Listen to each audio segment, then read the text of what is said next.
జగన్మోహన్ రెడ్డి మీద రాయితీ చంపాలనే ప్రయత్నం చేశారు అనేసి అంటున్నారు. దాని మీద మీ అభిప్రాయం? అభిప్రాయం లేదండి. ఈరోజు ఆయన వచ్చిన టైంలో, జగన్మోహన్ రెడ్డికి వచ్చిన టైంలో ఎందుకు వేస్తారండి? వెయ్యాలని అవసరం ఎవరికి ఉందో చెప్పండి. ఏమైనా ఓడిపోయే క్యాండిడేట్లు కాదు, గెలిచే క్యాండిడేట్ ఉమా గారు. ఆయన మీద ఏదో కాస్త సింపతి గురించి వెల్లంపల్లి గారే చేశారని మా డౌట్లండి. వెల్లంపల్లి గారు ఎక్కడో వచ్చి ఆయన వచ్చిన టైంలో కూడా కరెంటు పోయిందండి. వచ్చే 2-3 నిమిషాలు కూడా ఆయన ఎక్కడి నుంచి వెళ్తారు, మన పశువుల హాస్పిటల్ మీదుగా వచ్చి సింగినార్ ఫైర్ మీద వెళ్తున్న దారిలోనే కరెంటు పోతుందండి. వెయ్యాల్సిన అవసరం ఏముందండి? ఆయనకి ఒక సీఎం అయ్యండి, క్యాండిడేట్ అయ్యండి, కరెంటు తీసింది వాళ్ళేనండి. వాళ్ళే రాళ్ళు ఇసురుకుంటూ ఏదో బుంద జల్లాలని బొండ ఉమా గారి మీద చేస్తాంటారు తప్ప ఆయనైతే చేసే ఉద్దేశం లేదండి. చెయ్యాలి అనుకుంటే వేరే ఉద్దేశంతో చేస్తారండి. అలాంటి ఎలక్షన్ టైంలో కూడా ఏదో ఎలక్షన్ టైంలో తప్పించాలనే క్యాండిడేట్ పక్కదార తప్పించాలంటారు తప్ప ఇంట్లో దురదృష్టం ఏమీ లేదండి. ఎందుకంటే ఆయనకి గులకరాయి వేసాల్సిన పనే ఉందండి. ఏదో స్పిన్ బాల్గా చేసారే తప్ప నాటకం వాళ్ళే వేస్తాంటారు తప్ప ఎవరు చేసే ఉద్దేశం అయితే కాదండి. ఇక్కడ ఏంటంటే ఆయన మీద ఉమా గారి మీద బురద జల్లాలనే ఉద్దేశంతో తప్ప వేరే ఉద్దేశం అయితే ఏమీ లేదండి. ఏదో పక్కదార తప్పించాలి, ఆయన్ని గెలుపు నుంచి తప్పించాలి. గెలుపు ఖాయమండి. ఇక్కడ తెలుగుదేశం పార్టీ తరఫున బోండా ఉమా గారు సెంటర్లో గెలుస్తారండి కంపల్సరిగా. అత్యంత మెజార్టీతో 50,000 మెజార్టీతో ఆయన గెలుస్తారండి కంపల్సరిగా. ఇది వైసీపీకి హెచ్చరికండి గ్యారంటీగా. ఎందుకంటే వైసీపీ వాళ్ళు ఆడుతున్న డ్రామాలు ఇవి. ఆడాల్సిన డ్రామాలు ఏముంది? మొన్న కోడికత్తి అన్నారండి, ఇవాళ రాయి అంటారండి. ఇవన్నీ ఎక్కడండి? జగన్మోహన్ రెడ్డి గారు గుర్తుపెట్టుకోవాలి. 2024లో తెలుగుదేశం భారీ మెజార్టీతో గెలుస్తుందండి. నారా చంద్రబాబు నాయుడు సీఎంగా అవుతారు. మన బోండా ఉమా గారు సెంటర్లో ఎమ్మెల్యేగా గెలుస్తారు.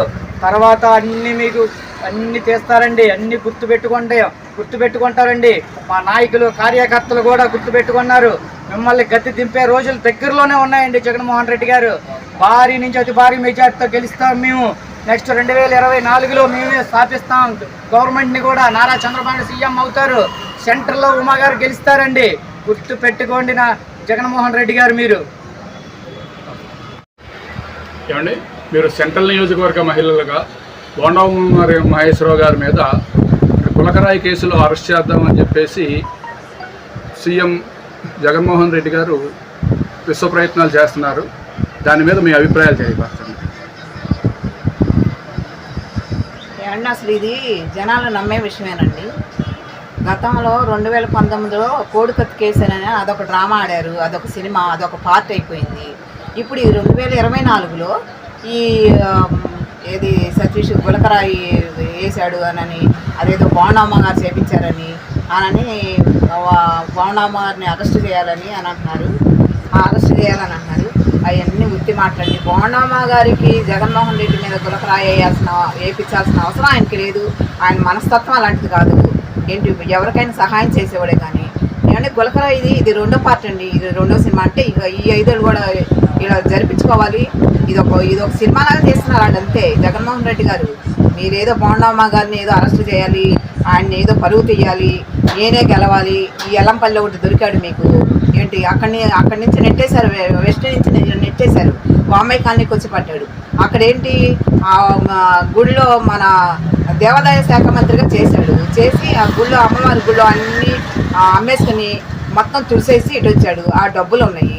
ఆ డబ్బులు ఏం చేయాలో తెలియక పిచ్చోళ్ళలాగా ఈ వాంబే కాలనీలో ఇంటింటికి తిరిగి డబ్బులు పంచటం మేము చూస్తున్నాం అండి, కళ్ళారా చూస్తున్నాం. మా ఇళ్ళకు కూడా వస్తున్నారు. నోరు మూసుకొని వెళ్ళమంటున్నాం. ఏమంటే అసలు గులకరాయి వేసాడు కరెక్టే, అబ్బాయి వేసాడు.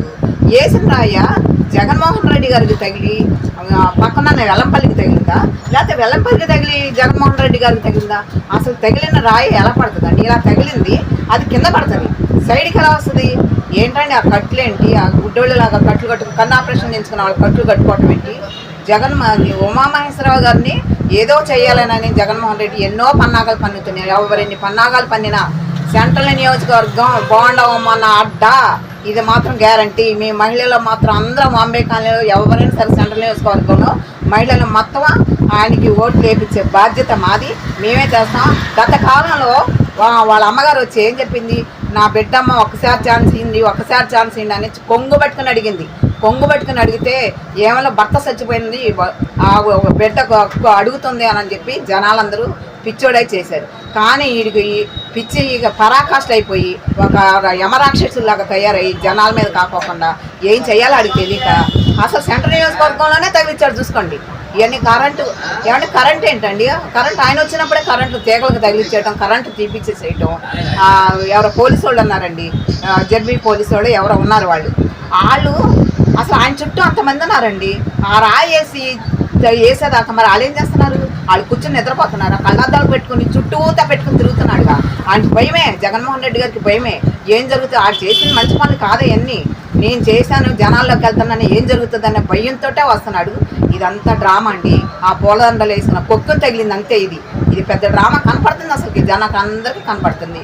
నువ్వు ఎన్ని డ్రామాలు ఆడినా ఎన్ని చేసినా బోండమ్మ గారికి గెలుస్తూ మాత్రం గ్యారంటీ మేము గెలిపించుకుంటాం.